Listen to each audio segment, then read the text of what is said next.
चरित्र निर्माण सफलता की चाबी। यहाँ चरित्र निर्माण के महत्व को दर्शाती एक प्रेरक और मार्मिक कहानी दी गई है। माटी का दिया और सोने की परख। रामपुर गांव के बाहरी छोर पर एक पुराना गुरुकुल था, जहां आचार्य देवव्रत शिष्यों को वेदों, शास्त्रों और जीवन के मूल्यों की शिक्षा देते थे।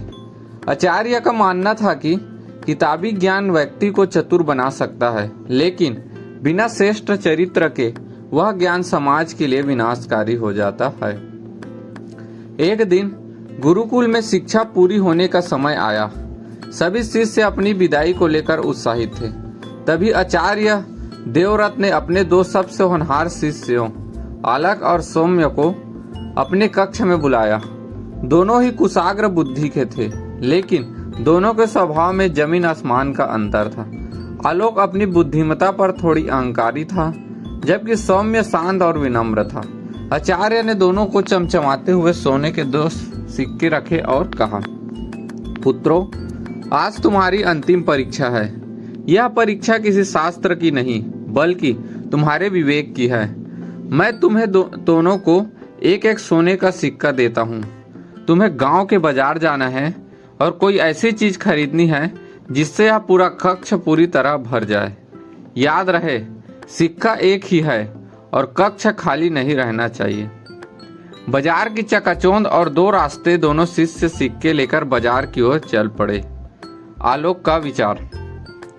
आलोक ने सोचा, गुरुजी भी कैसी अजीब परीक्षा ले रहे हैं।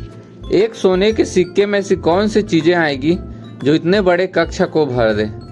सूखा भूसा या कचरा ही ऐसा चीज हो सकता है जो सस्ते में बहुत सारी आ जाए। वह एक व्यापारी के पास गया और मोल भाव करके एक गाड़ी सूखा भूसा खरीद लिया। उसने सोचा कि वह सबसे पहले कक्ष भर कर परीक्षा जीत जाएगा। सौम्य का विचार। सौम्य बाजार के कोने में बैठकर सोचने लगा।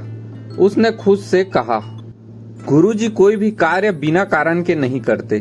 कक्ष को केवल भौतिक रूप से भरना ही उद्देश्य नहीं हो सकता।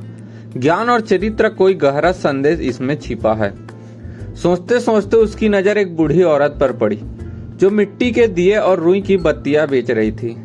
सौम्य के चेहरे पर एक मुस्कान आ गई। उसने जब बूढ़ी माँ से कुछ मिट्टी के दिए, रुई और सुगंधित तेल खरीदा। इन सब में उसका मात्र आधा सिक्का ही खर्च हुआ। बचे हुए आधे सिक्के से उसने रास्ते में एक भूखे बच्चे को भोजन करा दिया। परीक्षा का परिणाम। शाम को दोनों शिष्य गुरुकुल लौटे।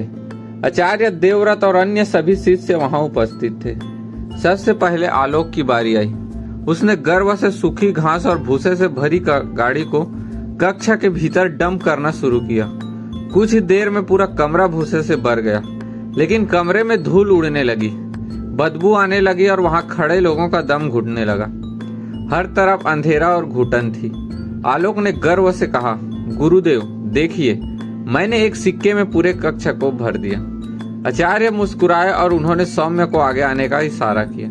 सौम्य ने सबसे पहले आलोक के भूसे को साफ करवाया। कक्ष फिर से खाली और अंधेरा हो गया। इसके बाद सौम्य ने कक्ष के चारों कोनों में दिए रखे, उसमें तेल डाला और बत्ती जला दी। चमत्कार हुआ। देखते ही देखते पूरा कक्ष प्रकाश से जगमगा उठा। दीपकों से निकलने वाली सुगंधित हवा ने पूरे वातावरण को महका दिया। जो कमरा कुछ देर पहले घुटने से भरा था, वह अब शांति और दिव्यता का केंद्र बन चुका था। वहां उपस्थित हर व्यक्ति के चेहरे पर एक सुकून था।